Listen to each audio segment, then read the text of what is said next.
Bienvenidos amigos de Cuéntamelo Todo, un episodio más. Gracias por estar con nosotros. Todos mis invitados son especiales, pero hoy tengo un invitado, digamos que mucho más especial, ya se van a dar cuenta porque hemos hablado mucho de él en todos los otros episodios. Por alguna u otra razón siempre sale mencionado. Les presento, si no lo conocían en persona, a mi esposo, a lo que nos escucha, el doctor Jagdish Mohinani, cirujano general, laparoscopía, robótica. No voy a echarle más flores porque van a decir que estoy aquí sesgada. Pero bueno, gracias, doctor Jack, por acompañarnos hoy.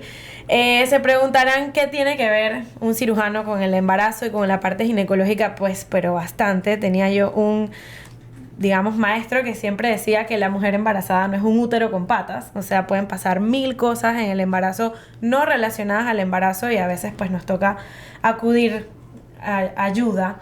Así que nada, pues vamos a hablar un poquito sobre aquellas cosas que pueden afectar en el embarazo, principalmente la parte quirúrgica. Cuando hablamos de dolor en el embarazo, pues obviamente está creciendo, se están estirando los ligamentos del útero, hay inflamación por la parte hormonal, se enlentece el tránsito gastrointestinal, pues hay algo de constipación, puede haber también pues el tema de las infecciones urinarias, pero llega un momento donde necesitamos operar. Entonces, vamos a hablar un poquito de cuáles son tus consultas más comunes como cirujano con las embarazadas. Bueno, primero, gracias por la invitación. Aquí más que a la orden para venir a hablar de y para cualquier rescatarnos. tema. Y para rescatar a cualquier colega que lo necesite, claro está, ¿no?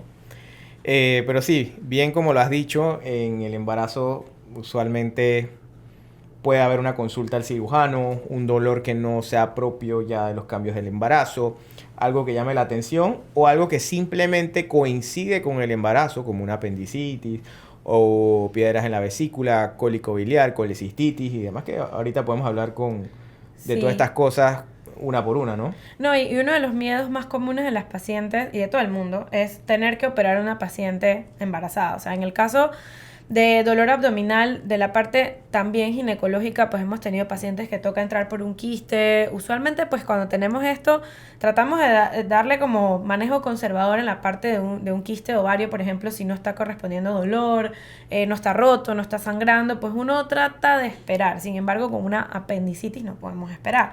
Entonces cuéntanos así como que un poquito, y ese tricky igual conforme va aumentando el tiempo de embarazo, cómo el dolor va cambiando, no es el clásico dolor. Sí, bueno, nosotros tenemos un dogma que siempre, bueno, y ustedes también, el bienestar de la mamá va primero. Entonces hay patologías como, digamos, la apendicitis. Ya todo el mundo sabe lo que es una apendicitis. No es algo que pueda esperar. Digamos, en temas de piedras en la vesícula, que es algo también muy común, muy frecuente durante el embarazo y después del embarazo, justo por los cambios hormonales que seguro ya han comentado acá, empiezan a molestar o empiezan a aparecer estas piedras en la vesícula. Esta es una patología que a veces sí podemos postergar. Entonces tratamos de buscar cuál es el mejor momento. El mejor momento siempre va a ser cuando la mujer no esté embarazada, obviamente. Claro. Pero si digamos que es un cólico biliar, o sea, una molestia por la vesícula que se ha presentado en el primer trimestre, uno le dio un manejo conservador, o sea, no lo operamos. Pasó al segundo trimestre, en el segundo trimestre nuevamente 1 o 2 visitas al cuarto de urgencia. Ya es algo que uno dice, hey, esto no va a poder esperar a que termine el embarazo y lo operemos. Claro, ¿cuál es porque sí lo hemos visto, o sea, sí lo he podido ver, pero cuál es el criterio para decir, ya, no puedo esperar más? O sea, ¿cuánto tiempo, cuántas reconsultas, hay un número? Bueno, no hay algo escrito así como que X cantidad de números, de visitas al cuarto de urgencia, tú dices, hey, vamos a operar. Pero ya es la paciente que pues trataste 1, trataste 2, está muy sintomática, está vomitando mucho, capaz piensen ustedes primero una hiperemesis, Sí. Resulta que no, sino que eran las piedras en la vesícula.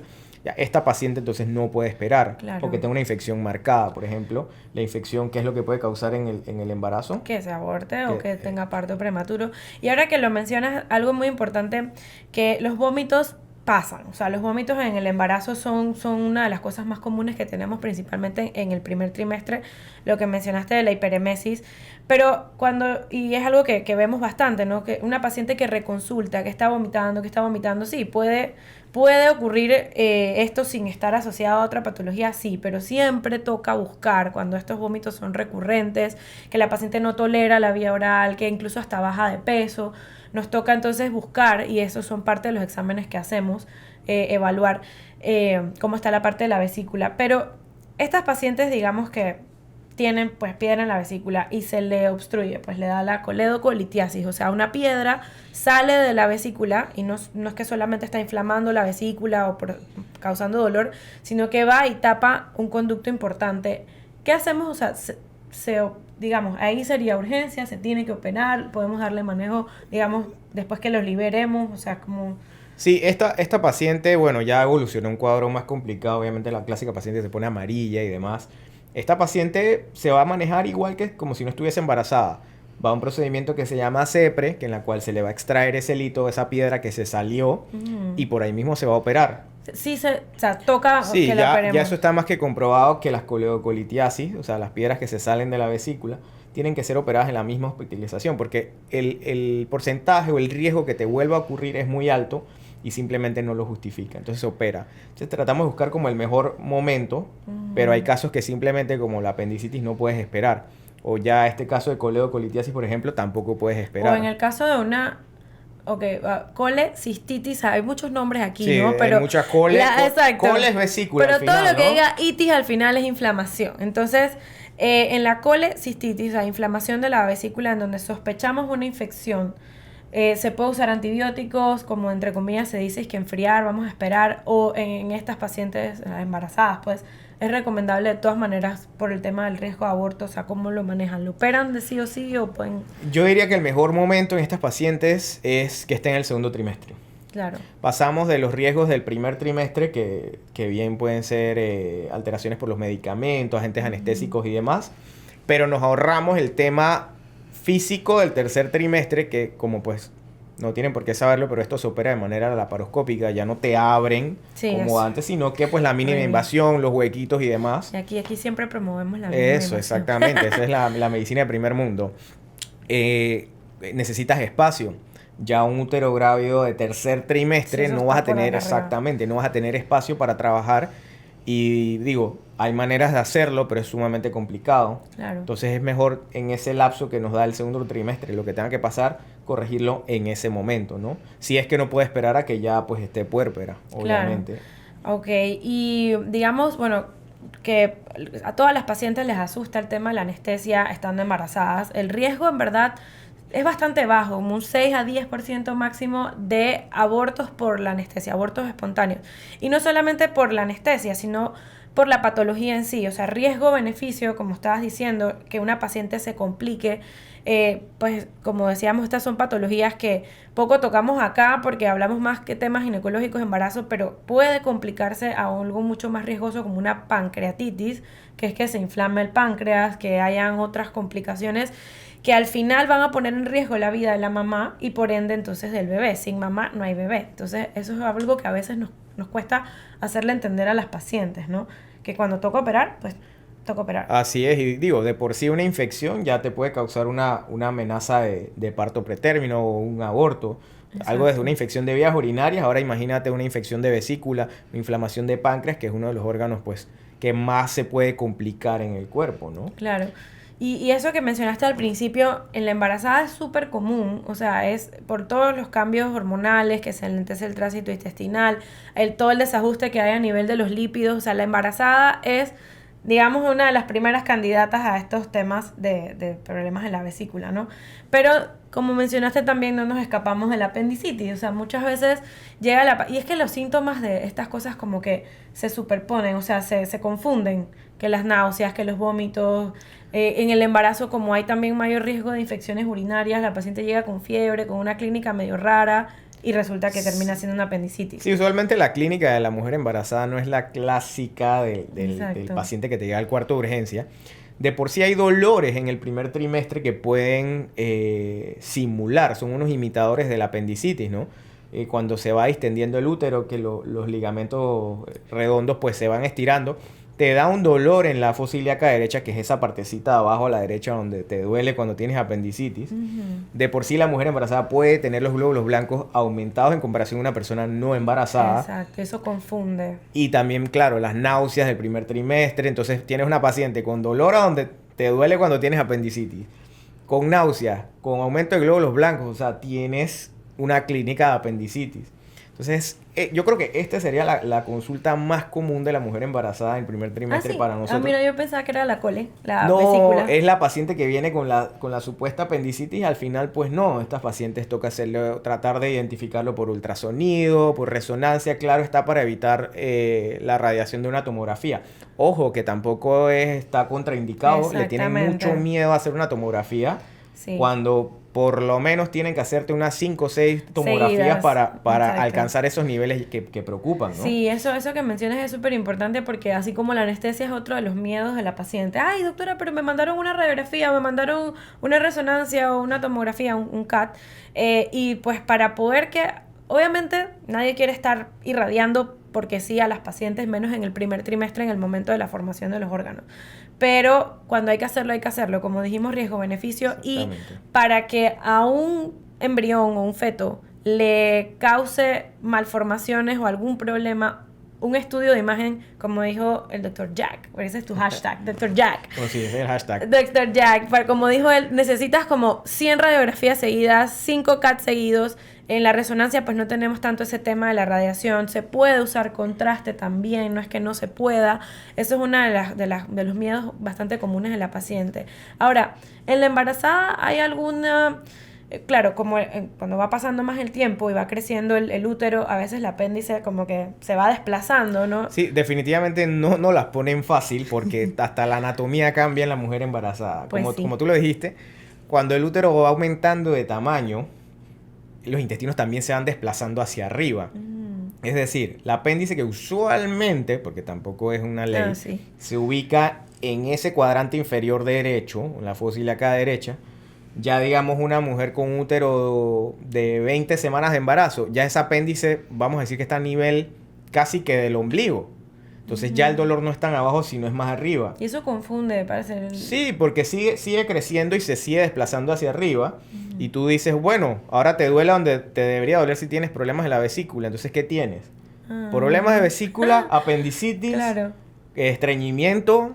Entonces, pues, la verdad Una pielonefritis, infección de una las vías infección, urinarias del exactamente. riñón, que también es súper común en el embarazo porque el útero, al crecer, también puede obstruir los conductitos que se llaman ureteres, que son, bueno, los que van del riñón hacia la vejiga, y al taparlos, digamos, regresa a la orina y puede hacer algo que se llama hidronefrosis, que es que el riñón se llene de líquido, y esto causa también, pues, dolor, causa mayor riesgo de infecciones, de piedras en los riñones, o sea que toda esa área uno se confunde cuando llega la embarazada con dolor, náuseas, vómitos, fiebre, los glóbulos blancos elevados, es como que ahora de todas estas cosas, ¿qué puede ser?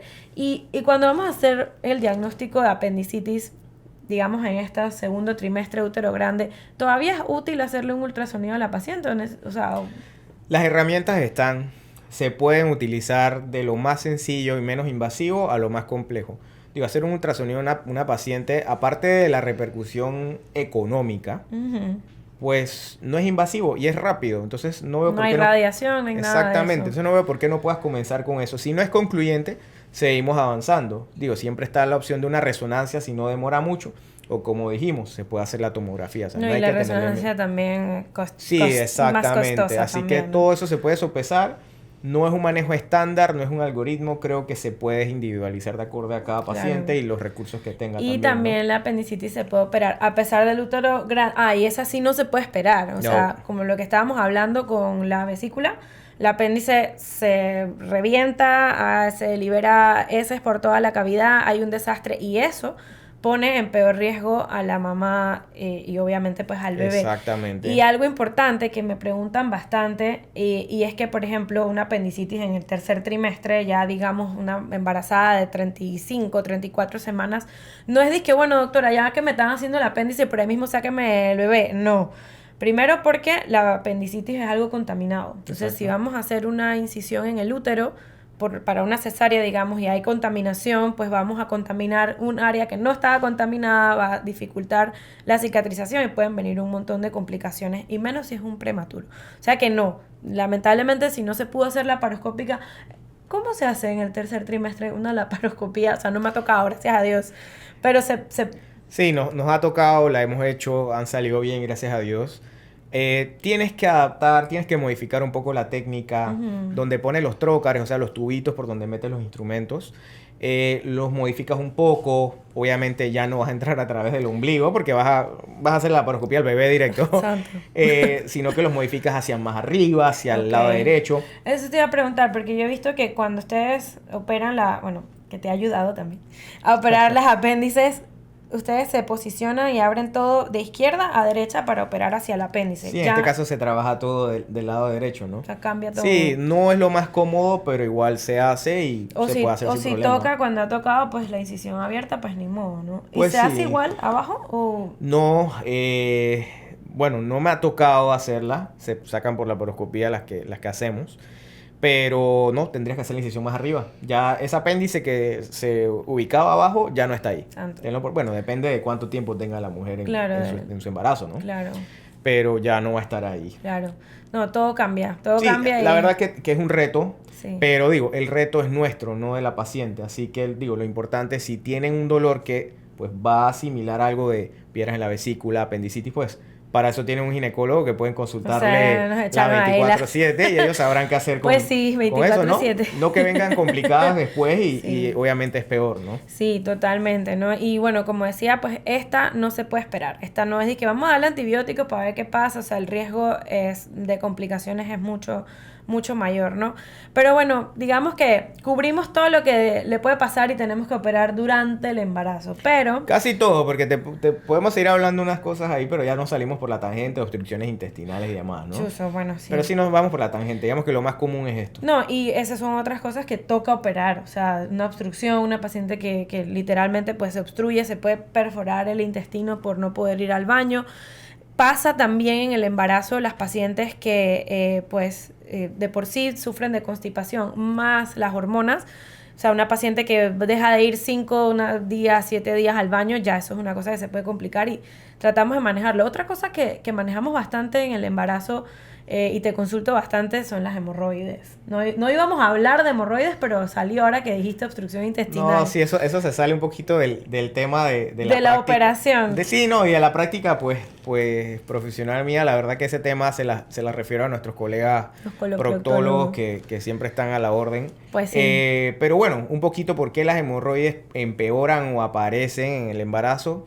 Claro, el retorno venoso se ve aumentado, o sea, el retorno de la sangre que tiene que regresar, las venas que tienen que regresar hacia el centro del cuerpo, se ve afectado, se ve disminuido el retorno o inclusive hay algo que se llama estasis, que es que pues se queda un rato ahí como en reposo. Que es lo mismo que pasa con las varices de las piernas. Exactamente. O sea, empeoran o salen más en el embarazo. Y aumenta la presión, pues de la parte arterial, la presión intraabdominal, pues porque hay un útero que está creciendo de tamaño. Claro. Entonces, pues este aumento de presión, pues hace que las hemorroides, pues empeoren, ¿no? Claro, y el no poder ir al baño y tener que Exacto. empujar, pues pasa esto. Es un círculo vicioso, ¿no? Sí. Pero Digo, para esto, comer bastante fibra, hidratarse. tomar muchísima agua. Sí, tomar muchísima, agua. muchísima agua. Y bueno, el toca, pues que es lo que siempre le digo a mis pacientes. Esa está ahí, pues molesta, es incómodo, pero no se hace nada con eso a menos que se trombosen, que es que se coagulen, que sean dolorosas. Tuve hace poquito una paciente que la pobre no se podía ni sentar y yo es que, ¿pero qué te pasa? ¿Qué te duele? O sea, estaba en la consulta sentada así como de lado. Yo es que, ¿estás bien? Y no, es que yo tengo hemorroides, siempre las he tenido y bueno, la drenaron durante el embarazo y era como una recidiva. Es que, pero bueno, el doctor me dijo que todo bien y cuando la voy a ver, una bola morada, o sea, es que no, esto no está bien, yo no veo eso, yo no lo manejo, pero ve por favor con tu médico y efectivamente la volvieron a drenar. Y es un reto porque llega el momento del parto. Entonces, obviamente en el parto hay que pujar. Entonces la paciente me pregunta, ¿y entonces yo puedo pujar? Bueno, en verdad en teoría puedes, pero conversa con tu coloproctólogo. Entonces es como que tirándonos, ¿qué dices tú? ¿Qué digo yo? ¿Qué dices tú? ¿Qué digo yo? Yo como que, o sea, en teoría no hay ninguna contraindicación. El problema es que pueden empeorar. Exactamente, al igual que si tuvo cirugía reciente, digamos, la tuvimos que operar de vesícula en el tercer trimestre y un par de semanas después parto. Yo, la verdad es que no hay nada contraindicado para esto, ¿no? Ah, mira, eso es un buen tema. Sí, ciertamente, pues no es usual, pero que operes una paciente muy cerca del parto puede... la pregunta es, ¿y si pujo y me da una hernia o me da algo? Sí, digo, nos ha pasado, ya me ha tocado honestamente también y han parido bien, no han tenido problemas. Pero digo, todo esto está en la jugada, todo puede pasar, puede tener una hernia postincisional. Pero no es que sea, ojo, no es que sea indicación de que me operaron la vesícula hace 2 semanas y entré en labor de parto, tengo que ser cesárea. Ojo, eso no Eso no es una indicación no definitivamente. es necesario, exactamente. Es importante que lo aclaremos. Oye, dije hernias. A ver. Eso es un tema que a mí de Dije verdad, hernias. eso me llega al Ese es corazón. el tema, ese ese es el tema del doctor. De hecho, podemos- esa es la razón principal. nos por podemos la- quedar acá un buen rato hablando de las hernias, ¿no? Esa es bueno, una de las razones principales por la que está invitado. El doctor es especialista, bueno, digo yo especialista, ¿no? Porque prácticamente eso es lo que más haces, aparte de la parte de cirugía general, de la reparación de hernias y diástasis de los rectos abdominales. Para ilustrar un poquito, y lo podemos poner una imagen ahí, producción, los rectos abdominales son los músculos esos de los cuadritos, esos que yo no tengo, ¿no? Entonces, pero bueno, mentira, todos lo tenemos, pero debajo de la capita de grasa, ¿no? Bien protegidos. Bien protegidos, eso es pura protección, gracias. Entonces, esos son un par de músculos que están en el abdomen, en el centro están unidos por una, digamos, telita, por llamarlo de alguna manera. Y eso fisiológicamente en el embarazo, para poder abrirle espacio al útero, eso se va separando un poco, esa telita del centro se distiende, digamos, pero eventualmente ella debe regresar a su posición normal. A veces no ocurre. Y pues es ahí donde nos ayudan acá los cirujanos, especialmente los que se dedican a esto y por técnicas de mínima invasión, cirugía laparoscópica, robótica, a reparar esto. Ahora, ya más o menos explicamos fisiológicamente por qué pasa, pero ¿cuánto tiempo puedo esperar? ¿Qué síntomas puede tener la paciente? ¿Cuáles pueden ser las complicaciones? ¿Cuándo la opero? Todas esas preguntas. Ok. Bueno, bien lo dijiste, ya casi parece cirujana también de pared hablando de Dios esto. mío, ok. Sí, en el embarazo hay muchísimos cambios fisiológicos. Uno de ellos son cambios en el colágeno, en la elastina, otras sustancias que hacen que los tejidos se vuelvan más laxos, más elásticos. Necesario para Exactamente. albergar el embarazo, el parto, todo esto, ¿no? Para que pueda crecer ese útero, pues tienes que fabricar espacio. Entonces, como una de las formas que hace eso el cuerpo es simplemente esos dos músculos, esas dos cintas que están unidas en la mitad por un ligamento, pues eso se va estirando. El ligamento se estira y los músculos, en vez de estar en la mitad, se van separando. El recto de la izquierda hacia la izquierda, el de la derecha hacia la derecha. Y eso va a dar espacio para que entonces el útero se pueda extender, se pueda crecer pues fácilmente, ¿no? Entonces, esto es más notado o más separada en la parte del ombligo. Okay. Por eso la mujer embarazada siempre tiene el ombliguito para afuera, o tiene el ombliguito que antes era metido, se le pone plana, porque entonces esto se va estirando y el ombligo cambia de forma. Entonces, como hay un aumento en la presión intraabdominal, el ombliguito ¡pa! Sale y como un chichón. Okay. Entonces, usualmente, dentro de los 6 meses hasta el año se puede esperar. Okay. Esos cambios pues son reversibles, los músculos vuelven a su posición usual. Pero muchas veces, y muchos factores que tienen que ver con esto, la parte genética es muy importante. Okay. O sea, el tema de las hernias es algo que todavía está en estudio porque ya se está viendo que hay esta predisposición genética, historia familiar en la cual te va a decir, hey, tú tienes más riesgo de desarrollar hernias, si ya te la operaron tienes más riesgo que te vuelva a salir, es algo que todavía está en estudio, ¿no? Pero digamos que hayas tenido múltiples embarazos o que tu embarazo haya tenido pues un tamaño grande, sé que hay estos bebés grandes, bebés ¿no? macrosómicos y demás, o embarazos gemelares que pues claro, más la grande. distensión es exagerada, ¿no? La edad de la mamá tiene mucho que ver, los caucásicos se ven también que pues más predispuestos a esto, infinitos factores, ¿no? Okay. Entonces, en estos pacientes no vuelven a su normalidad y queda separado. Entonces, ¿qué repercusión tiene esto sobre la mujer en este caso? Quedan con esa deformidad. Cuando se van a levantar usualmente de la cama, se les hace como un tunelcito acá en la mitad de ¿Pero la barriga. es como un bultito o como que se... Depende. Okay. Hay pacientes que pues se les hace un túnel, una excavación hacia abajo, y se les ve un hueco. Entonces es como cuando vas a hacer un abdominal. Exactamente. Y otros que pues se les sale y queda como una montañita acá en la mitad, ¿no? Okay. La regla de oro es, digamos, si tú te vas a levantar y te caben 2 dedos en ese orificio, ya estamos hablando que la separación es anormal. Para tener un examen práctico en casa. Okay. ¿Ok?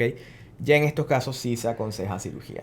Ok. ¿Sí? Porque definitivamente no van a volver a su posición y además se han visto que está asociado a incontinencia urinaria, Ajá. dolor de espalda, que cuando comen te dicen que se me sopla la barriga mucho, porque esa parte de los músculos que queda separada ya no ejerce ninguna función. Es un elástico que, como dicen acá el buen panameño, estaba enviado. Ok. Es así, literalmente, porque pues no se contrae. Ok. Entonces, obviamente, al hacer presión, al comer, que es todo el estómago se sopla, se distiende, eso también se va a soplar. Y aparte de esos síntomas, algún riesgo tipo que se pueda, como pasa con las hernias, que se atrape algo, una asa intestinal, una cosa de Buena pregunta. La diástasis no es una hernia. Ok. Porque puede hernia acompañarse con hernia. puede acompañarse de una hernia, usualmente en el ombligo, pequeña, pero la diástasis no es una hernia. La diástasis es una separación, más no hay un orificio. Okay. Hernia es sinónimo de decir, o palabra médica bonita para decir hueco. Ok. Tienes una hernia en el ombligo, tienes un hueco en el ombligo. Okay. La diástasis no. Hay una capita que si no es funcional, está ahí y está evitando que pues el contenido de adentro, llámese grasa, intestino, pues se salga y queda atrapado. Ok. ¿Ok? Pero no quiero que me salga esto y ya entonces no quiero quedar embarazada. No, digo, todas las mujeres embarazadas tienen este cambio porque el útero tiene que crecer. Exacto. Entonces, se ha visto todavía en evidencia, pues que está todavía saliendo, que hacer fisioterapia durante los primeros 6 meses, ejercicios hipopresivos, trabajar el core, puede disminuir este riesgo. En los primeros 6 meses postparto. Postparto, 6 meses, inclusive hasta el año, algunos artículos pueden decir. O sea, se puede esperar hasta un año. Se puede y se debe. Ok. Pensaría yo, y respaldado por literatura, que operar una diástasis o diagnosticarla antes de este tiempo es un poquito prematuro. Okay. Puede ser que no estemos tomando la decisión adecuada. La fisioterapia, los ejercicios hipopresivos, fortaleciendo el core, es como que tratas de tocarte la columna con tu ombligo. O sea, como meter la panza. Como meter la panza. A lo que hacemos todas las mujeres. Exactamente, algo así. Y lo que está contraindicado, que pues la lógica diría, voy a hacer abdominales y voy a poner bien fuerte. No, contraindicado. Se ha visto que empeoran entonces la diástasis. Interesante. Sí, sí. Inclusive los fisioterapeutas tienen terapias dirigidas a la diástasis. Está el taping. ¿Has visto los tapes estos que se ponen? Los que se usan también para lesiones. Para lesiones y esto, pues también la evidencia... Los que usábamos en CrossFit. Eso. La evidencia pues está todavía en proceso, pero bueno, daño no te va a hacer. Ya pasado este periodo, entonces sí podemos hacer un diagnóstico y proponer ya una medida entonces quirúrgica, ¿no? O sea, esta paciente que de repente se operó porque pensó que ya no iba a tener más bebés y sorpresa. Ok, no es que no va a quedar embarazada, no es que va a tener una catástrofe, pero la reparación involucra el uso de una prótesis, una malla, que bien la han escuchado seguro en todo tipo de hernias que se le pusieron una malla. El tejido donde está la malla puesta no es un tejido que se va a distender, a separar, que va a ser laxo. Es un tejido rígido que no se va a estirar. Esto puede, o sea, no está escrito en piedra, pero puede ser que cause dolor en el embarazo. Porque igual el cuerpo se va a hacer su fisiología normal. Sí, el embarazo va porque va. Exacto. ¿Okay? Es lo que pasa algo así como con las pacientes que se hacen abdominoplastías. Porque me ha tocado una que otra que se hace abdominoplastía. Digo, el bebé crece, el útero crece, pero después esa cirugía, incluso cuando toca hacer cesárea, me ha pasado 2 veces. Uno hace la incisión y la pared queda separada prácticamente, es que a una distancia. Sí, porque está rígida, está tensa. Okay. Ya la han, digamos, en la abdominoplastía, pues la han suturado, la han plicado, la han acortado y pasa exactamente lo mismo. Pasa algo así pues con la malla. Algo parecido, ¿no? Entonces, idealmente ya son mujeres que tienen una ¿cómo dicen ustedes? Paridad satisfecha. Mira, ya parece ginecólogo. Ginecólogo. Idealmente, claro, que tenga una paridad satisfecha, pero tampoco es que si queda embarazada después de esto porque, bueno... Ni que la vamos a regañar domingo 7 ahí o cambio de pareja, uno nunca sabe. Exactamente, tampoco es algo que no se pueda dar, ¿no? Okay. Pero sí es como que la consulta clásica después del embarazo, porque tú me las has mandado, ¿no? Sí. Y cuéntame algo, hay como, o sea, pues como dijimos, va a pasar porque va a pasar, pero ¿hay algo que pueda disminuir el riesgo que te ocurra. O sea, digamos, yo puedo mandar a mis pacientes a hacer algún tipo de ejercicio antes de... Sí, lo que te comentaba de la fisioterapia. Incluso embarazadas. No, embarazada no. Post. Post. Ok. Post. Y antes de embarazarse, digamos esta que me dices que... Claro, idealmente Ajá. uno de los factores de riesgo que tengas o que te aparezca una diastasis abdominal es que tengas pobre tono muscular en tu core. Ok. Entonces, sí se ha visto que muchos de estos pacientes son pacientes que pues no hacían ejercicio, tenían una pared abdominal flácida, las medidas por ultrasonido del grosor de los músculos pues era bastante delgado. Todo esto lleva también a que tengas más probabilidades que te aparezca, ¿no? Claro. Idealmente todo el mundo debe tener un core Es de acero como el nuestro. Claro, así mismo, ¿no? Así mismo, claro. Así Pero mismo. sí, digamos que sí, si tienes un core pues trabajado, Claro. es menos Disminuir probable, el pero riesgo. tampoco es como la excepción porque hemos operado pacientes que son atletas increíbles, tono muscular excelente, pero bueno, tienen su diástasis, como dije, un tema genético también importante. Claro, y hablando entonces de las hernias, o sea, es más o menos, digo, casi la misma fisiopatología en el caso de la mujer embarazada. Siempre está por ahí, y me corrige si me equivoco, que bueno, si la hernia no molesta, pues se queda ahí tranquila, digamos una hernia umbilical, por ejemplo, que es lo más común, como dijiste, el ombliguito que se sale. Si ella, digamos, todo regresa a la normalidad y ella está con su hernia relax, pues... Después del embarazo, Ajá. bueno, ¿Es obligatorio? O sea... la evolución de una hernia naturalmente es simple que crezca, que se siga separando. Ok. ¿Ok? Tú sigues existiendo, sigues cargando peso, tosiendo, yendo al baño, cargando cosas. O sea, ese pujo constante que vas a hacer porque pues sigues existiendo, va a hacer que ese orificio, acuérdate, hernia, hueco, orificio, Hernia hueco. Bueno, se siga aumentando de tamaño. Es la evolución natural. O sea, no puedes luchar contra eso. No, que yo uso faja, no. Si ya tienes una hernia, va a seguir creciendo. O sea, no operarte es simplemente postergarlo, dilatarlo. Claro. Pero eventualmente vas a necesitar la cirugía. Y para nosotros, entonces si es para nosotros, para ti también es mucho más fácil. Tu recuperación es mucho más rápida operar una hernia que sea chica, no complicada, a esperar que sea una hernia inmensa en la cual o que se atrape, que se meta en el intestino y quede atrapado y otra serie de complicaciones. Entonces, sí, de que debes operarte la recomendación. Eventualmente sí. Que tienes que salir corriendo, pararte de tu cama en la madrugada para operarte eso, no. A menos que tengas dolor. Exactamente. Dolor, vómitos, náuseas. Que no puedas ir al baño. Exactamente. Que la bolita esa de antes que te la metías. Ah, sí, porque la gente solita se reduce esa hernia, pues ya que no puedas, ¿no? Claro, y que duela obviamente al tocarlo, se ponga como que rojo. Rojo, morado, otros cambios que pueden haber, ¿no? Y esto que se llama hernia encarcerada, pasa también, no me ha tocado, gracias a Dios, pero ¿te has visto en el embarazo una hernia encarcerada? Mira que por suerte, me ha pasado de todo, pero esa no me ha tocado. Tocamos madera. No me ha tocado. Y tocaría operarla, en ese caso, porque es urgente lo que estábamos hablando. Esas son cirugías, ese tipo, apendicitis, la hernia encarcerada porque se atrapa un poquito de grasa o una tripa, como decimos en buen panameño, un intestino, y ese tejido que se atrapa ahí se deja de recibir irrigación de sangre y por ende muere, y todo lo que muere se infecta y complicaciones, ¿no? Entonces tocaría operarla en ese caso de urgencia. Sí, igual como si fuese una paciente que no estuviera embarazada, obviamente, ¿no? A veces también hasta en el posparto, en el puerperio, como el puerperio, segunda palabra ginecológica. Bueno, ya está, vas a hacer la residencia. Hemos usado casi todo. Bueno, la endometriosis, ¿no querías hablar algo de eso? Sí, bueno, tenemos varios episodios de endometriosis, pero nunca había sentado un cirujano al lado mío para hablar de endometriosis. Tienes toda la razón. Sí, hablamos de endometriosis también. Sí, bueno, porque, de hecho lo he mencionado, la pacientita que tuvimos, que me mandaste, que la pobre pues tuvo tanto tiempo incomprendida con sus reglas dolorosas, y que le pasaba mucho que se obstruía o que no podía ir bien al baño cuando tenía la regla, hasta que un buen día se obstruyó definitivamente y entraron pues aquí el Dr. Jack con la doctora, fue con Marta, ¿no? Con la doctora aquí. Me parece que sí. Y pues se encontraron un desastre intestinal, pero a causa de un endometrioma en el intestino, o sea, una lesión de endometriosis que infiltró al punto que obstruyó el intestino. Obstruyó el intestino delgado.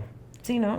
Intestino delgado, apéndice, todo era un solo masacote ahí, me acuerdo. Sí, y, o sea, digamos que no debe ser la regla natural que lleguemos a eso para hacer un diagnóstico de endometriosis, pero lamentablemente, como ya hemos mencionado en un montón de episodios, o sea, en los episodios anteriores un montón de veces, esto era una enfermedad incomprendida. O sea, esto era una enfermedad que, tómate un medicamento para ir para la escuela y te vas para la escuela con tu dolor y ya eso era lo que tocaba antes y ahora cada vez estamos tratando de diagnosticarlo más según estos síntomas. Cuéntame, aparte de eso, algo así extraño que hayas visto. Bueno, recién tuve una paciente, no vamos a mencionar el nombre, pero saludos si sabes quién eres. Igual que esta que... Igual que esta, exactamente. Que te ama, por cierto. Mira que fue a cuarta urgencia también porque le dolía pues la parte inferior y me llamaron pensando que era una hernia. Pero mira que cuando la examino le dolía justo donde tenía la cesárea. Y la herida previa a la cesárea. ¿Cuántos años tenía? Ella tuvo una cesárea, me parece que hace 2 o 3 años más o menos. Ok. Entonces le dolía justo ahí. Entonces me llama la atención que le examinaba, le tocaba y sentía como una pelotita ahí. Haciendo más la historia, nos caímos en cuenta que el dolor aparecía justo cuando le venía el periodo. El dolor en la herida. El dolor en la herida le venía cuando tenía el periodo. O cerca de los días, 2, 3 días antes. Y cuando tenía el periodo dice que era una cosa que se revolcaba del dolor. Y claro, como antecedentes ginecológicos. Tu conocimiento ginecológico. Yo digo, esto debe ser un endometrioma. O sea, un implante de endometriosis. De endometriosis en la pared abdominal, que eso ya es mío, ¿no? Claro, obviamente. Claro. Le hicimos estudios de imagen, su tomografía, la llevamos a cirugía y sí tenía, pues, la bolita, un nódulo que en la patología reportó un endometrioma. Sí, y bueno, hemos mencionado un poquito antes cómo se da la endometriosis, pero para recordar, el endometrio, el tejido interno del útero, normalmente es el que crece y se estimula cuando tenemos la menstruación al final del ciclo, ¿no? El sinónimo de que no nos embarazamos. Sin embargo, ese tejido se va a otras áreas del cuerpo. Pero ahora que lo dices, o sea, ahora que mencionas ese caso súper interesante y raro, gracias a Dios, pero no tan raro como esperaríamos o pensaríamos, puede ocurrir que durante la cesárea, y eso es algo que somos muy piquis y mis residentes, si me están escuchando, se van a acordar, porque al momento de hacer la cesárea, si tú no tienes un antecedente de endometriosis, que la endometriosis puede ocurrir por diferentes cosas que a ciencia cierta no se sabe, pero que si hay menstruación retrógrada, o sea, no solo hacia afuera, sino hacia la pelvis, o por temas genéticos, por cambios en las células, alimentación, sistema inmunológico, un montón de cosas. Una de las cosas que puede ocurrir es que nosotros, digamos, ginecólogos, iatrogénicamente, o sea, sin querer, mientras hacemos una cesárea, el endometrio, obviamente, cuando uno abre el útero para sacar al bebé, uno está entrando a la cavidad endometrial, o sea, dentro del útero. Muchas veces esas células, que uno no lo puede ver, se esparcen, por eso es que a veces pues, uno lava y todo, como para tratar de que eso no ocurra. Cuando uno cierra lo que se llama histerorrafia, que es la herida del útero, uno lo debe cerrar en 2 capas, y garantizando que la segunda capa, la telita que se llama serosa, que recubre el útero, y la verdad que pues todos los órganos pélvicos la tienen, quede bien cerradita, o sea, bien tapandito esa herida del útero, porque en esa cicatriz del útero, si queda endometrio hacia afuera, se puede generar una endometriosis en la cicatriz del útero.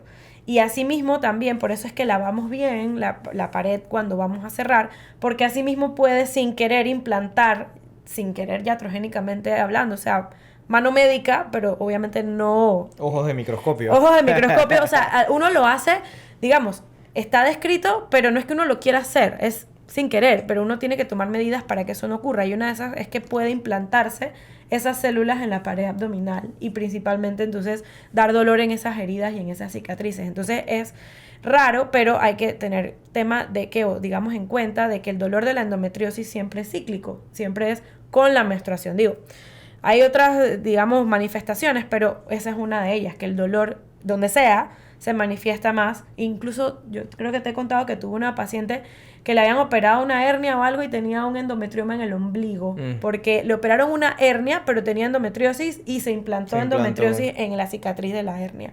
Entonces son cosas raras, pero que hay que tener en mente siempre, ¿no? Entonces aquí nos apoyan los cirujanos al momento de operar a una paciente con endometriosis en áreas que no nos corresponde, como por ejemplo la pared abdominal o un intestino. O sea, yo voy a entrar Idealmente súper bien estudiada esta paciente, haciéndole lo que llamamos mapeo de endometriosis para identificar dónde están las lesiones, qué tanto infiltran, principalmente a nivel del intestino, porque nos explicarás un poquito mejor, no se opera igual una lesión que está superficial en el intestino que una lesión que ya infiltra, digamos, internamente. O sea, ahí cómo nos apoyan en esa parte, ¿no? Aparte de liberar las adherencias que a todos nos da miedo, ¿no?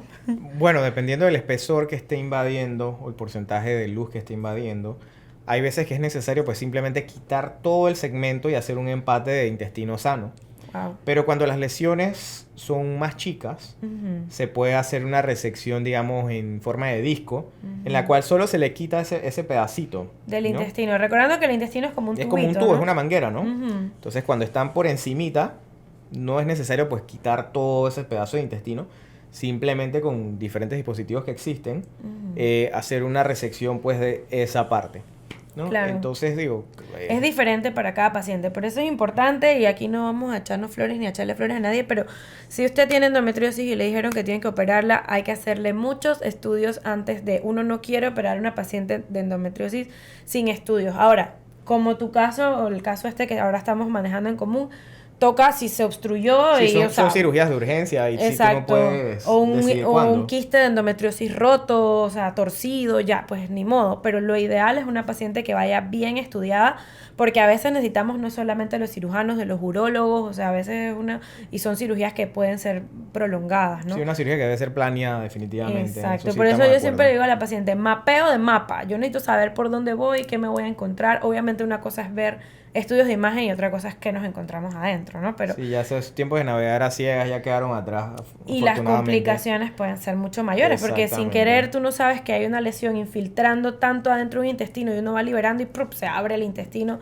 Eso es una catástrofe, me persigno, no quiero que eso me pase nunca, pero bueno, son complicaciones que pueden pasar. Y ojo que todo esto se puede hacer por mínima invasión. Exactamente. Importante, ¿no? Digo, en la experticia y en las manos correctas, ¿no? Así que yo creo que hemos hablado de todo, para lo cual podríamos necesitar un cirujano a nivel ginecológico. Bueno, yo necesito el mío en la vida siempre, ¿no? Así que finalmente conocieron en persona a Dr. Jack, mi esposito, ahí lo pueden seguir en sus redes también. Cirugía.doctor.moinani. Cirugía doctor.moinani. Ah, ya lo dije mal. Pero lo puedes poner igual. Igual lo vamos a poner aquí, exacto, ahí para que nos sigan. Y bueno, gracias por acompañarnos a un episodio más de Cuéntamelo Todo. Cualquier cosita que quieran saber, ya sea de ginecología o cirugía, pueden dejárnoslo en los comentarios. Una vez más, gracias al Titi, le decimos Titi de cariño, por acompañarnos. De verdad que me encanta escucharte hablar de estos temas y, como dices, no es que sea casi cirujana, pero aprendo mucho todos los días. No, me gusta, aprendo también de la ginecología. Dije como 3 o 4 palabras que... Sí, no, ya, eso no lo dicen tus colegas así por ahí, ¿no? Pero bueno, muchas gracias por estar con nosotros y nos vemos en un próximo episodio. Chao. Chao.